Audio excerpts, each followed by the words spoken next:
काय र दाजी पेरलास का नाय, पाणीच नाही वरस तर कशागंज पेराये, आमच्याकडं तर प्यायला पाणी नाही, पानदेवाकडं जायला लागेल. असे शब्द आदिवासी शेतकरी बांधवाच्या तोंडून एकमेकास पावसाची विचारपूस करण्यासाठी हे कोकणी डांगी भाषेतील संभाषण सध्या सर्वत्र बाजारात, चौफुलीवर, बसमध्ये, काही कार्यक्रमात कानी पडत आहे. सुरगाणा तालुक्यात एकेकाळी 7 जूनला मोसमी पावसाची हजेरी लागत असे. पाऊस आज उद्या येणार या आशेने काही शेतकऱ्यांनी धूळ पेरणी करून 15 ते 20 दिवस झाले आहेत. उगवण क्षमते एवढा पुरेसा पाऊस न झाल्याने धान्य उत्पादक शेतकरी संकटात सापडलाय. काहींच्या पेरण्या खोळंबल्या आहेत. अजूनही भात पिकाच्या पेरण्या झालेल्या नाहीत. भाताची रोपे टाकण्यासाठी झाडाच्या फांद्या, पालापाचोळा, शेण, गवत जाळून राब तयार केला जातो. यामध्ये धानाचे बियाणे पेरले जाते. त्यामुळे रोपे चांगले जोमदार वाढवते. राखेतून रोप सहजपणे काढता येते, खणता येते. पावसाने जोरदार हजेरीने लावल्याने खरीपाच्या पेरण्या खोळंबल्या आहेत. नदी, नाले, ओहोळ, झरे, तलाव अजूनही कोरडे ठाक आहेत. पावसाच्या माहेरघरी दुष्काळाचा बनवा अशी परिस्थिती निर्माण झाली. तालुक्यातील 50 पेक्षा जास्त गावांना विहिरींना महिन्यापूर्वीच तळ गाठल्याने अजूनही पिण्याचे पाण्याची तीव्र टंचाई सामोरे जावे लागत आहे. 40 पेक्षा जास्त गावांना टँकरने पाणी पुरवठा सुरू आहे.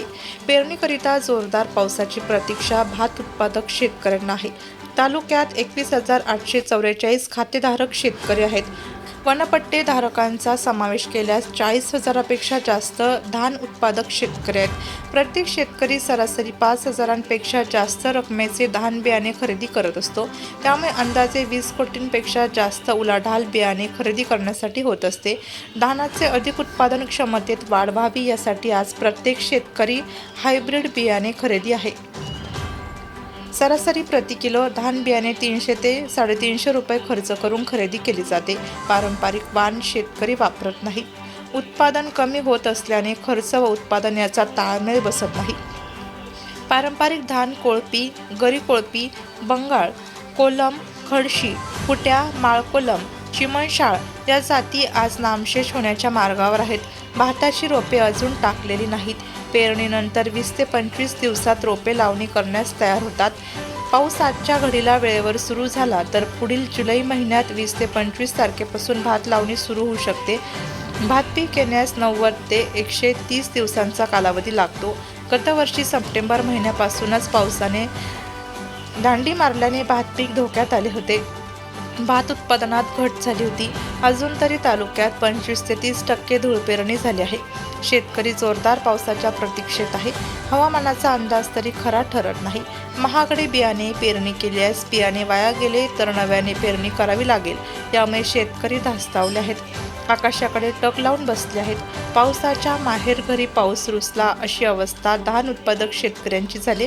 कृषी विभागाने भाताचे बियाणे कसे धरावे, उत्पन्न तयार करावे या विषयांचे प्रशिक्षण शेतकऱ्यांना खरी गरज आहे. याबाबत शासन स्तरावरून काही हालचाली अद्याप तरी दिसून येत नाही. भात बियाणे उत्पादक कंपन्या कोट्यवधी रुपये कमवतात. प्रति किलो 350 रुपये बियाणे खरेदीचा खर्च येतो. भात विक्री केल्यास 12 ते 15 रुपयांपेक्षा जास्त भाव मिळत नाही.